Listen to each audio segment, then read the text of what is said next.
Thor's Asgardian spacecraft has been assaulted by Thanos and his children, Proxima Midnight, Ebony Maw, Corvus Glaive, and Cull Obsidian. They are looking for the Space Stone, which is located in the Tesseract that Loki took before Asgard was destroyed. Thanos' army easily triumphs over the Asgardian forces thanks to the fact that Thanos already possesses the Power Stone, which he obtained by destroying Xander. After a futile counterattack by the Hulk, Loki offers the Tesseract to Thanos in exchange for Thor's life. Unfortunately for Loki, Thanos kills him as he anticipates Loki's attempt to betray and kill him in exchange for Thor's life. In the final seconds of Hulk's life, Heimdall utilizes the power of the Bifrost to transfer him to Earth so that Glaive can finish him off. Thanos and his children then leave shortly after Thanos uses the Power Stone to destroy the spacecraft, leaving a distraught Thor behind and adrift in space once they have done so. The Hulk makes an emergency landing in the Sanctum Sanctorum in New York City and reverts back to Bruce Banner. Banner then shares the news of Thanos' impending arrival with Stephen Strange and Wong. Tony Stark is contacted by Strange and Banner to provide him with information regarding the Infinity Stones and Thanos. Stark has come to the conclusion that he must get in touch with Steve Rogers in order to locate Vision, who has disappeared off the radar with Wanda Maximoff. This is because they need to find Vision in order to remove the Mind Stone from his skull.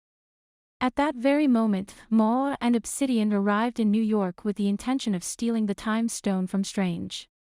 Stark, Strange, Wong, and Peter Parker confronted Maw and Obsidian.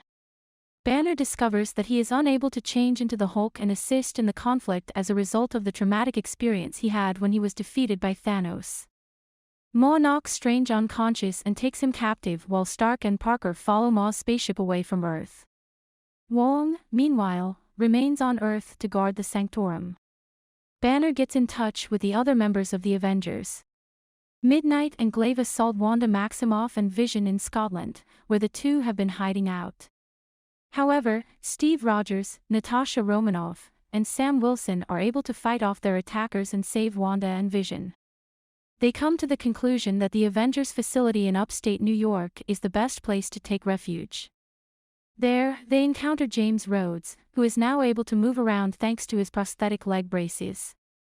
Vision suggests to Maximoff that he destroy the stone that is embedded in his forehead in order to prevent Thanos from obtaining it.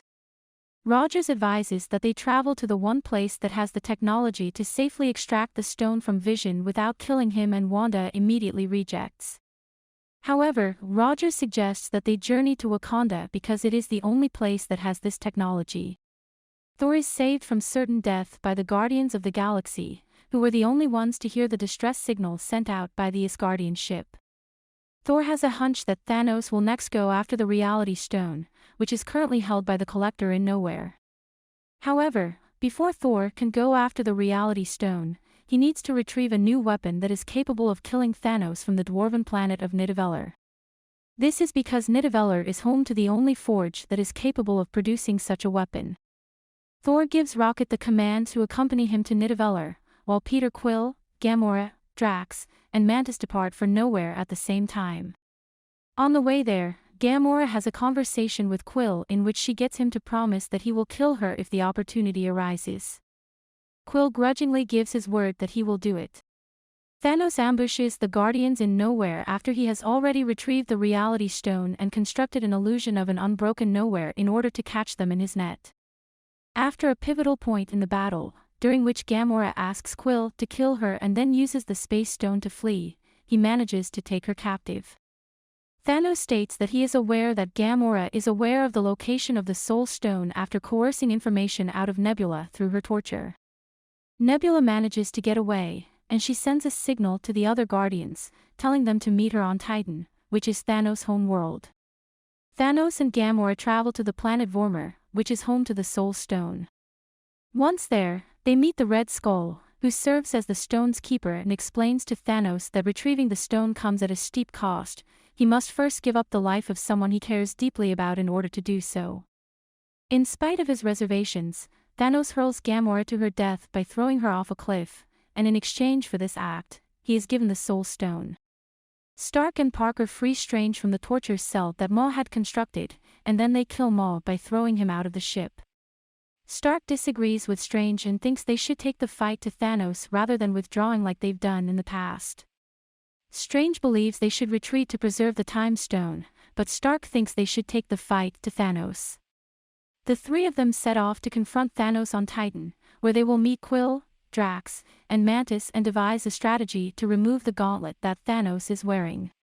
While they are debating their strategy, Doctor Strange uses the Time Stone to look into alternative timelines and reports that he has seen 14,045,606 of them, with only one of them ending in victory for the Avengers. Thanos teleports to Titan, where the party engages in hand-to-hand combat with him after a lengthy conversation with Strange that is intended to distract him. Eventually, they are able to take him down.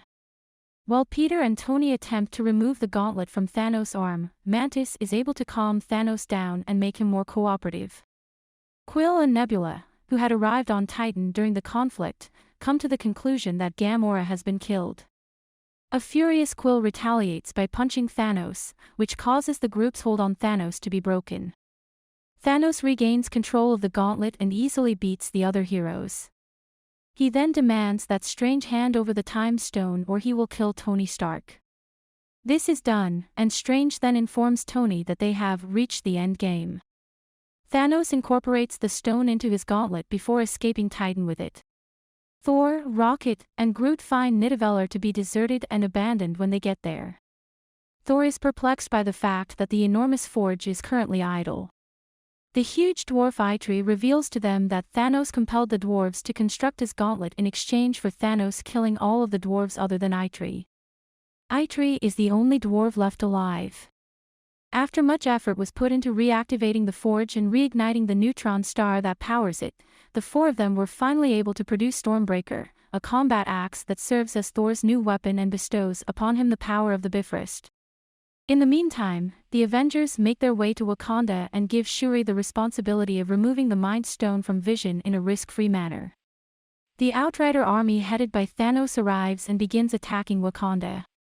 The Avengers and the united Wakandan soldiers led by King T'Challa launch a defense against Thanos' forces.